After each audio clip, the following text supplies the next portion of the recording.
He wanted God to speak to him. He wanted God to comfort him. He spent 35 chapters calling out to God. Say, Lord, what have I done? Lord, give me comfort.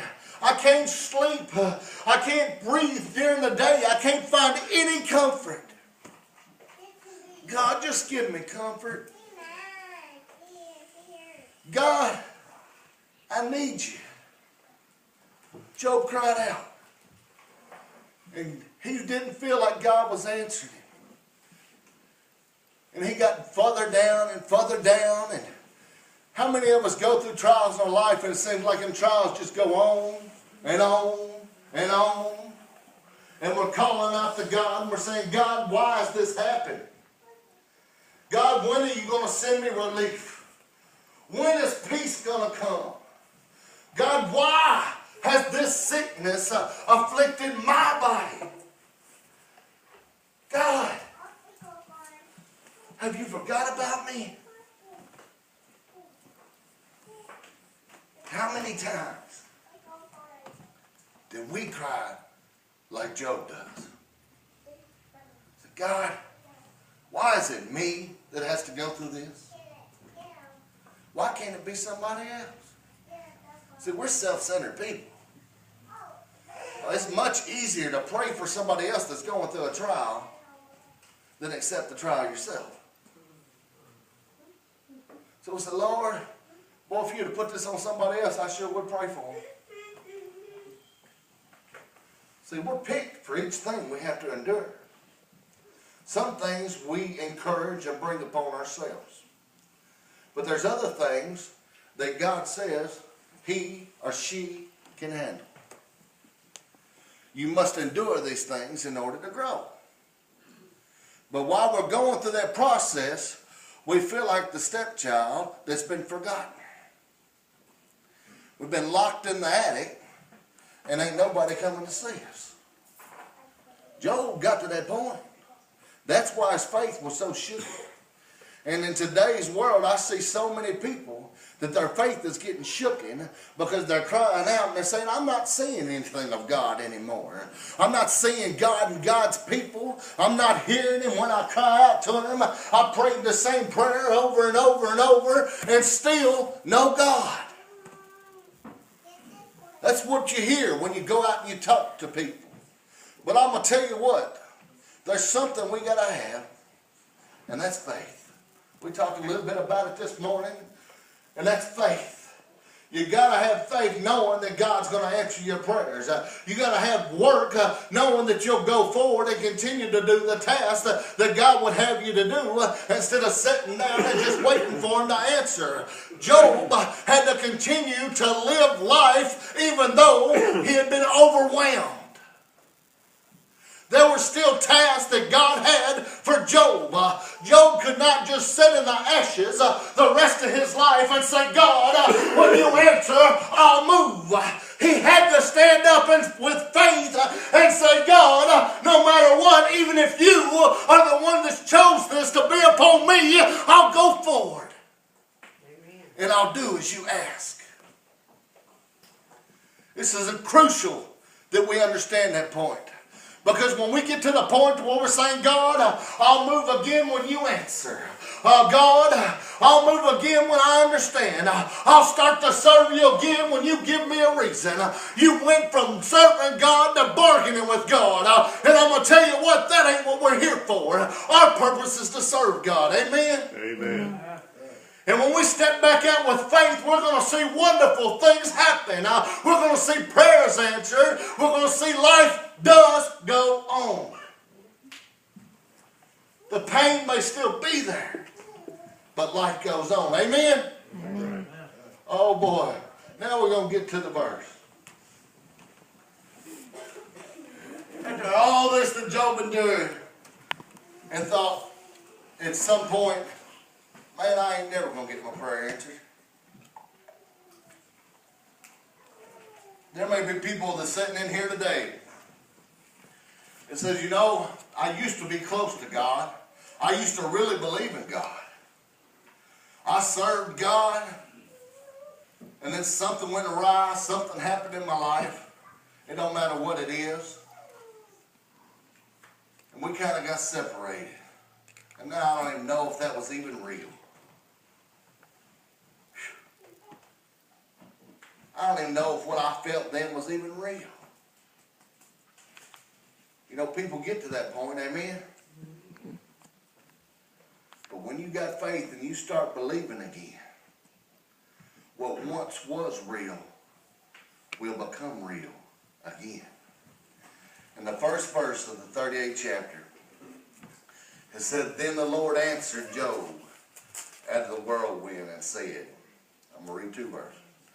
"Who is this that darketh counsel by word without knowledge?" You know, the most important part of that, it says, "Then the Lord answered Job." I'm going to tell you what, after everything he had went through, all the pain he endured, the ups and downs of saying, you know, I don't know if this is real anymore. All things just went so crazy in my life. I've lost everything I ever believed in. He lost his support system, his family. I'm going to tell you what, he lost all his money. He says, maybe this wasn't even real. And he got back to the point where he started praying again. And what happened?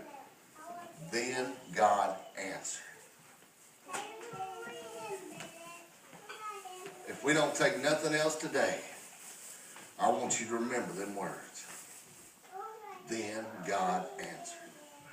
Because no matter what's going on in your life, no matter what trials and tribulations has come up, no matter how far you've gotten away from God, no matter the pain that's set in your heart, that's distracting your mind to where you can't even feel like you're human anymore, no matter what has come up, if you reach out to God, and you get back to having some faith and knowing that there's somebody out there that can answer prayers. There's somebody out there that can heal the sick.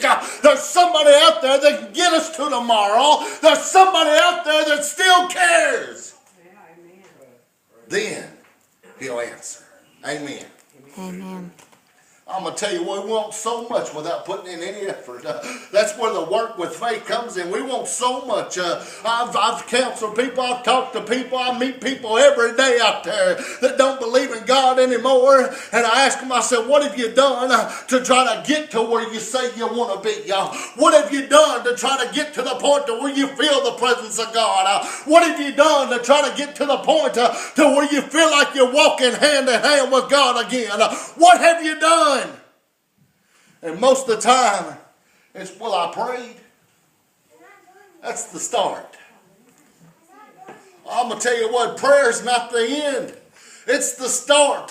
You've got to pray and contact God, and you've got to follow the instruction that comes thereafter. Amen? I'm going to tell you what, if you're going to have faith in God, you've got to show the faith.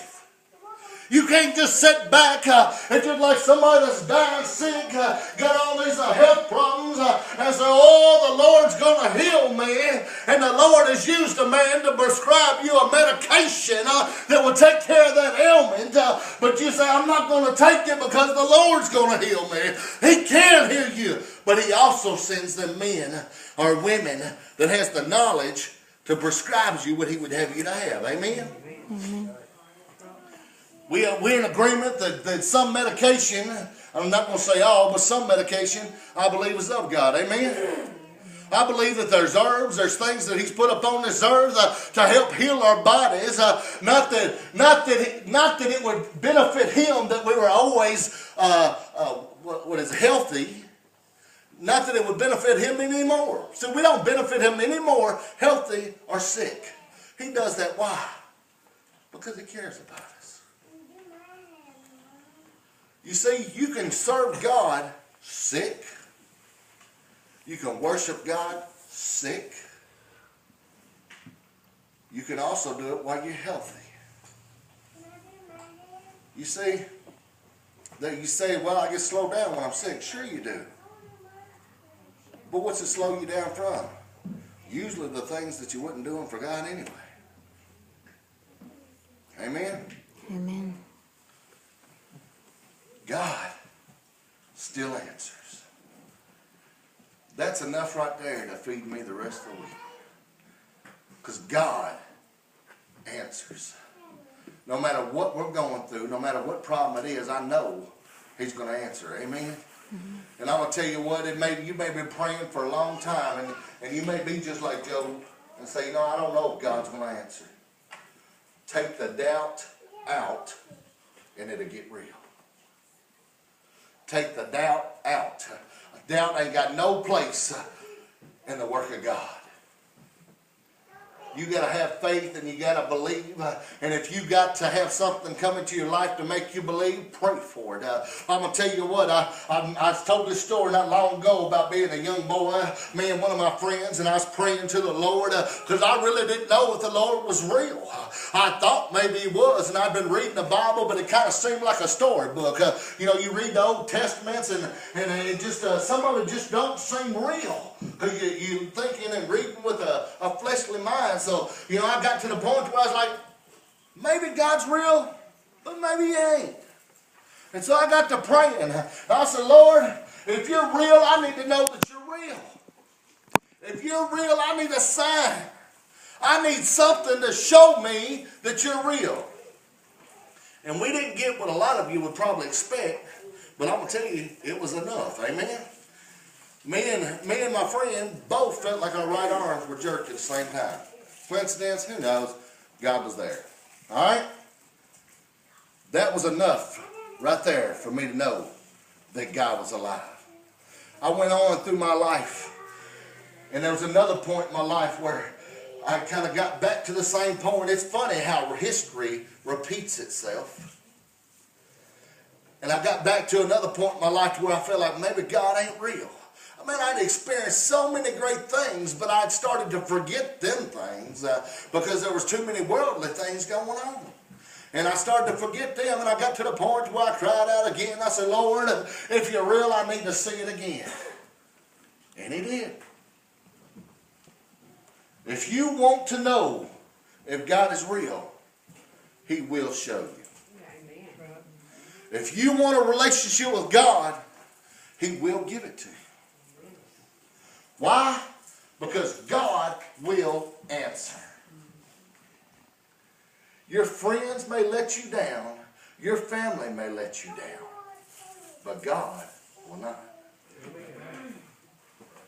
If you want a relationship that you can't have anywhere else, I pray that you come and get